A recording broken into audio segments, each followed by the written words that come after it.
Hi, Shalom, man. It's your boy Sleep. Alright, we coming back with Salakia. El Sueño for the Northern Tribes. We coming back for part 2 of the spirit versus the flesh. Alright. If you follow me on part 1, I believe we went through verses 1 through 7. We're gonna do 7 again. Because I know I didn't finish that all the way out. Alright, and we're working out of Romans chapter 8. Okay, so let's go over verse 7 again. Because the carnal mind, we'll start at 6, go down to 7. For to be carnally minded is death, meaning to be in the flesh. But to be spiritually minded is life and peace. Verse 7. Because the carnal mind is enmity against God, for it is not subject to the law of God, neither indeed can be. Okay? So it's telling you that somebody that's walking in the flesh, not even trying to walk in the spirit, they're not subject to the law of God. All right, now let's get James 4 and 4. Try to back that up. Try to move a little faster today. All right, James 4 and 4. Ye adulterers and adulteress, know ye not that the friendship of the world is enmity? Enmity is strife, beef with God. Whosoever therefore will be a friend of the world is the enemy of God. So all these stars and, all these people on TV and stuff like that, they're enemy of the Most High, man. The most beloved people on this earth that the world loves and adores, they're not a friend of God, man. Okay? Not at all. So that's how you can judge that. All right, now let's get 1 Corinthians 2 and 14. Try to back that up.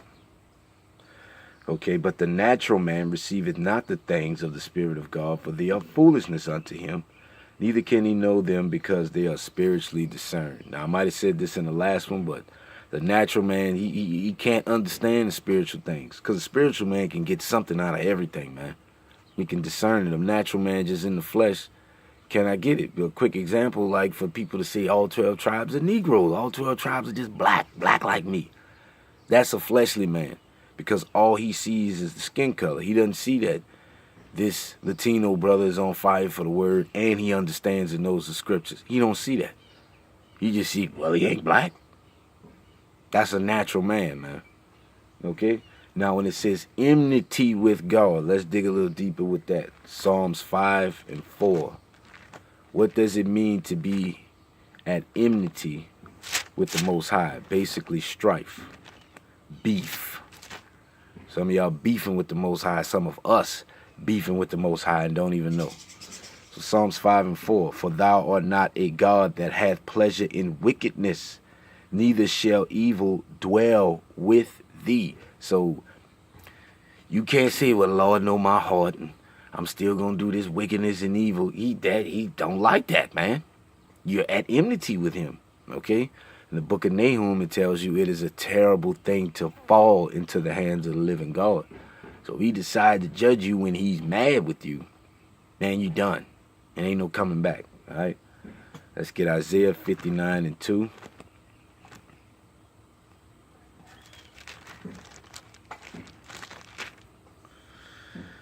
But your iniquities have separated.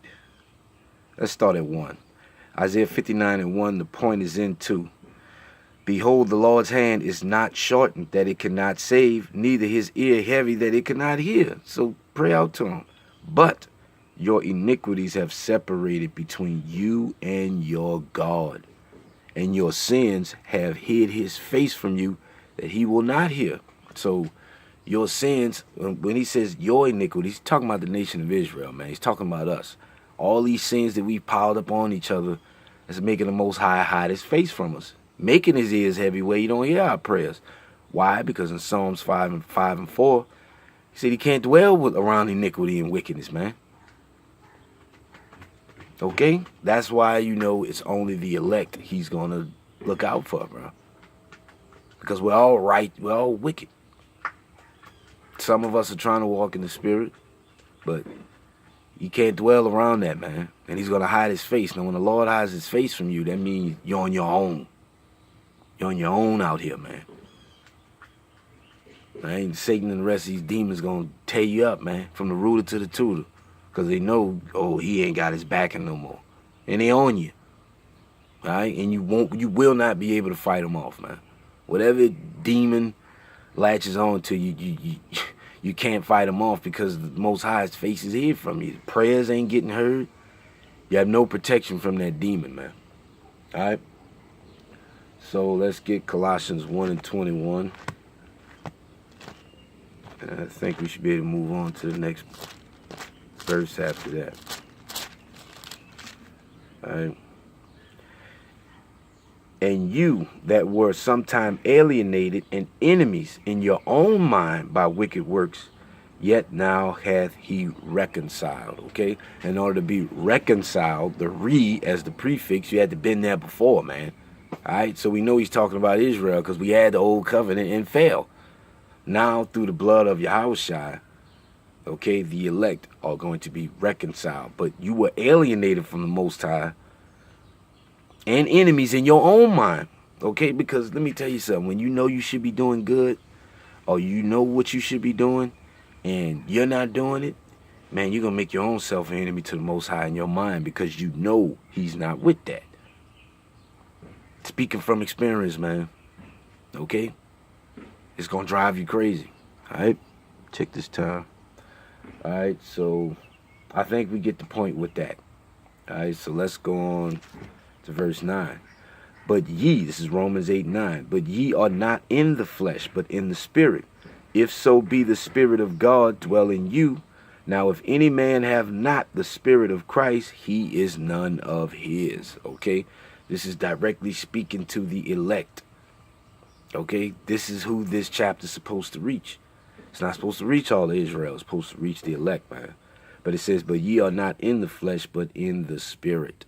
Okay, if so be that the Spirit of God dwell in you. Now, if any man have not the Spirit of Christ, he is none of his. Okay, because there are predestinated people on this earth that have been sanctified, called, and justified, man. You cannot get the Spirit unless the Son sends it. Okay, and he's going to send it to the people that his Father has directed it to. That's the process. That's the order. All right, now let's get to prove that, let's get Galatians 4 and 6 first. All right, because that's very you have to understand that, man. Because that's one way that the people who are not the elect weed themselves out. Because they'll read that and be like, well, I ain't got the Spirit, so flick it. But the elect going to try to press toward the mark, man. All right, this is Galatians 4 and 6. Let's start at 5. To redeem them that were under the law. Let's start at 4. But when the fullness of the time was come, Yahweh sent forth his Son, made of a woman, made under the law, to redeem them that were under the law, that we might receive the adoption of sons. And because ye are sons, God had sent forth the Spirit of his Son into your hearts, crying, Abba, Father. Okay? So, you are adopted as a son of the Most High, man. But the Spirit has to be given to you to do it. You can't do it on your own, bro. All right? Let's get John 17. This is a heavy chapter right here. If you have time, read John 17, man. Precept the whole entire thing. It's a very heavy chapter. All right? John 17, verse 6 through 9. Okay? I have manifested thy name unto the men which thou gavest me out of the world. Okay? And this is Yahushua Mashiach, who you call Jesus Christ. He's talking to his Father. So he's manifested his name to the men that thou gavest him in the world, man. How did he manifest it? Once he left right here on the physical plane, he was here on the earth. He was able to find him. The spiritual plane, he's sending that Spirit out. Okay, to the people that the Lord gave him. You cannot look at the preacher on TV and when he says, if you're watching this, close your eyes and just Open up your heart and accept Jesus. It don't work like that, man. I thought it did for a long time. It don't. Spirit got to be given to you, man. All right? Let's keep going. And Salakia, thine they were, and thou gavest them me, and they have kept thy word. Now they have known that all things whatsoever thou hast given me are of thee. For I have given unto them the words which thou gavest me. Okay, so these people are going to know the scriptures, man, because they have the Spirit, bro. It's as simple as that. He's giving you the process of it. Okay? Verse 8, for I have given unto them the words which thou gavest me, and they have received them, and have known surely that I came from thee. And they have believed that thou didst send me. I pray for them. I pray not for the world, but for them which thou hast given me, for they are thine. All right? So you go back to verse 9 where it says, the Spirit of God dwell in you. Now, if any man have not the Spirit of Christ, he is none of his, because these men are already selected. So if you don't have that Spirit, you don't belong to the Most High, and you're going to be destroyed because you won't be able to overcome the flesh. That's a square pill to swallow. But guess what? It is what it is, man. My job is to tell you. So if you are the elect, you can hear this and change, man. And this place can be destroyed. You know, even if I got to go with it, bro, it's like, this is enough of this place, man. All right? So let's get 1 Corinthians 3:16. All right. Know ye not that ye are the temple of God, and that the Spirit of God dwelleth in you? Okay? So the people who are the elect, they are the temple of God. That's why the Lord says don't defile that temple, smoke and all that kind of stuff, man. I'm talking to me too, bro. All this is for me as well. This is profitable unto me too. Okay? Anything that's going to harm your body, man, that you know doesn't go with the commandments of us defiling that temple. I think if the Most High is living in you, man, you just adding stuff in there. Come on now. Spirit of Christ is in you and you're adding all that other stuff. You know. Now, I want to show you something to show you the predestination thing. Let's get Revelation 11:1. It said the temple of God. Know that ye are the temple of God. Watch this. Revelation 11, chapter 1. And there was given me a reed like unto a rod, and the angel stood, saying, Rise and measure the temple of God, and the altar, and them that worship therein. So, it's already laid out. The temple, the people that make up the temple of God, they're already measured. They're already laid out, man. They're just being woke up. Okay? That's why those that know the truth, you got to keep making mentioning of it, because you might run across the elect, man. So the temple of God is already laid out. You can't bust in there at the last minute, man. It's already picked. It's already laid out. All right? That's very important right there, man. Okay, so let's go to verse 10. Romans 8:10. And if Christ be in you, the body is dead because of sin, but the spirit is life because of righteousness. Okay? So, and if Christ be in you, the body is dead because of sin. This thing is dead. This is flesh. Man, you know what your flesh tell you, what it wants you to do. All right? But the spirit within you holds you back from doing that, man. Okay, so let's get examples. Let's get Matthew 15, verse 4 through 6. Okay. Matthew 15, verse 4 through 6. All right. For God commanded, saying, Honor thy father and thy mother, and he that curseth father or mother, let him die the death. But ye say, whosoever... Salakia, I'm wrong on that one. Salakia.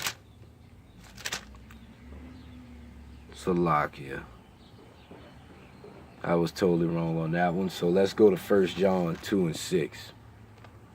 I don't like when that happens, man. Wrote the wrong thing down in my notes. All right, let's go to 1 John chapter 2, verse 6. Okay. I know what I was looking for. You just have to find it later. Okay? So we're going to start at 5. This is 1 John chapter 2, verse 5. The point is in 6. But whoso keepeth his word, in him verily is the love of God perfected. Hereby know we that we are in him. He that saith he abideth in him ought himself also so to walk, even as he walked. Okay? So, back to verse 8. Back to verse 10, where it said the spirit is life because of righteousness. Now, it's telling you if you belong to the Most High, he has to abide in you. And you have to walk like that brother walked, man. Now, can you walk exactly like he walked? No. Because he overcame the flesh in the flesh. Perfect. We're going to fall. I can't stress that enough, bro. That's why you have grace and mercy and prayer and supplication and repentance. You can walk like him and do the things as he done, but you will not be perfect until he comes back and you get that law written down in your heart. But you have to attempt to walk like the brother, man, if you belong to him. All right? So now let's get verse 11. Back in Romans 8:11. But if the spirit of him that raised up Yahushua from the dead dwell in you, he that raised up Hamashiach from the dead shall also quicken your mortal bodies by his spirit that dwelleth in you. Okay? Now let's get some examples. Let's get Acts 2 and 24. All right. Start at 23. Him being delivered by the determined counsel and foreknowledge of Yahweh, ye have taken, and by wicked hands have crucified and slain, whom Yahweh hath raised up, having loosed the pains of death, because it was not possible that he should be holden of it. Okay? Now, by the pains of death, they mean him actually being in the ground and him actually being subject to this flesh. Man wasn't subject to the flesh. Did he feel the things that we feel? Yeah, because he was in the flesh. He didn't succumb to it, though. Okay? It's a lot of good brothers in the Bible succumb to the flesh. Moses was the man, bruh. He did everything the Most High said, but even he got mad and struck the rock, man. And he punished. He paid for it. Okay? Peter, the Lord told Peter he's going to be the rock of the church, man. He left Yahushua hanging, bro. Say he didn't even know the man. Okay? Great men in the Bible. David, man after the Lord's own heart. Man, David took a nigga woman from him. Excuse my language, bro. Sent the man to water die. Numbered Israel. Did all kind of stuff. And he paid. Because he fell through the flesh. But he repented. Yahushua didn't have to repent. Because he didn't fall, not once. Okay? So he was loose from them pains. You'll get that in the kingdom, but you have to strive for that now, man. All right, now let's get 1 Corinthians 6 and 14. Like I said, it's a doctrine going around in Israel that brothers is perfect. It's like, man, I can't put that on you, man. I'm not about to say that, man. All right? Brothers don't sin. And I can't say that. All right? This is 1 Corinthians 6 and 14. And Yahweh hath both raised up the Lord and will also raise up us by his own power. Verse 15. Know ye not that your bodies are the members of Christ? Shall I then take the members of Christ and make them the members of an harlot? God forbid. Okay? So the same way he raised his son up for the people, what he raised him up to was an incorruptible body. He's going to raise the elect up to the same thing because you're adopted. Okay? You're going to partake in the same inheritance as Yahushua. Not on the same level, but you're going to partake in that inheritance. So if you're dead by the time he comes back, you're getting raised up to an incorruptible body, to a crown of life, man. If you're alive, you're probably going to be hiding under a rock somewhere. You know what I'm saying? But immediately when he comes, that's it. Transformation immediately, man. All right? So let's get verse 12. Back to Romans chapter 8. Therefore, brethren, we are debtors not to the flesh to live after the flesh. Okay? You don't have to live after this flesh once you know the sacrifice that Hamashiach made, man. Debtors mean you owe it. You don't owe it to the flesh no more. Through that law, you owed it to the flesh because it showed you what not to do and you had to fight your flesh not to do it. Now you have the spirit because once Yahushua left and he went back up to that right side of that throne, get his spot, he sent that spirit out to those dudes that they could overcome that flesh, man, that you're not debtors to that no more, man.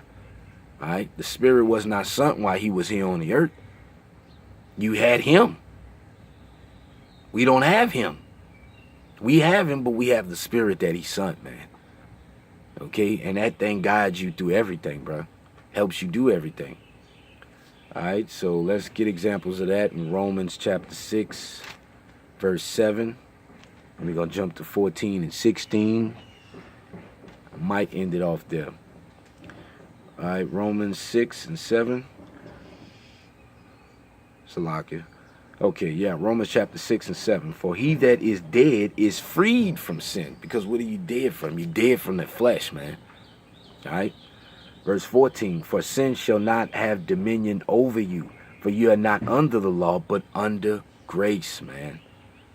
All right? Because understand when you are under that law, certain things you're supposed to do, you're supposed to be put to death. That's what your flesh is going to lead to, death. Okay? Because you're under grace now. Does that mean because we have grace and faith that we then make void the law? No, we established the law, man. Romans 3 and 31. Okay? Verse 16. Know ye not that to whom ye yield yourselves servants to obey, his servants ye are to whom ye obey, whether of sin unto death or of obedience unto righteousness. So you're going to obey one of those servants, man. You're going to obey that flesh or you're going to obey that spirit. Now, I'm speaking to myself. Okay? It is a hard battle. Hard. That you're going to fight every morning if you're blessed to open up them eyes. It's a fight the minute you open them eyes, man. That flesh wants something right then and there. You gotta fight that sucker. You gotta fight. Go work out, go read, cry, scream, run around the block, eat a turkey sandwich. I don't know, bro. But you gotta fight. And he knows who's fighting. But I don't care how hard you fight if you don't have the spirit, man. If you don't have that vine of your Yahushua, if he doesn't abide in you, you can't win. Alright? Okay, so let's get let's go to 13. We'll make this the last one. Back in 13, Romans 8. For if ye live after the flesh, ye shall die. But if ye through the spirit do mortify the deeds of the body, ye shall live. So when it says die, meaning eternal death, it ain't entering in the kingdom, man. Because the wages of sin is death, and we all sin. So we all deserve to die. But when he said die, we're talking about you ain't entering in the kingdom, man. When we talking about live, that's everlasting life. All right? So when it says mortify the deeds of the body, you know what your body won't do. I ain't got to tell you. You know your flesh. I know my flesh. All right? Mortify means to die, death. So you're killing the deeds of your flesh. Women, y'all know what y'all like to do. Men, we know what we like to do, man. All right? So let's get... Let me see how much time we got. Okay, let's get Galatians 6 and 8. Show an example of that. For he that soweth to his flesh shall of the flesh reap corruption. But he that soweth to the Spirit shall of the Spirit reap everlasting life. So if you sow, I don't sow, but I understand it's not a short process, isn't it? You're sowing into that, man. That takes time. So whenever it's done, you got your reward. Your reward is either going to be corruption or it's going to be everlasting life. Sowing takes time. Sowing takes time. Okay? But whenever you're done with it, you got your reward, whether it be an ugly sweater or a nice sweater. You got your reward once you done sowing. Once that time is up, all right? So we got more examples to give. We got more stuff to get to, but my time is limited. So we're going to stop right there. We stopped at verse 11. Salakia. We stopped at verse 13. All right. We'll grab 7 more. We'll try to end this thing off. This is a very important chapter, man. That's why I'm going through it like this. All right. Very, very important chapter. So, I hope this edifies somebody. I hope this is profitable unto somebody. I hope it's profitable unto myself. Subscribe to my channel, Chasing Precepts. Like, subscribe, share, all that good stuff. And read. Write the scriptures down and go over them yourself. Precept the whole entire chapter. This is your salvation we talking about. All right? Shalom.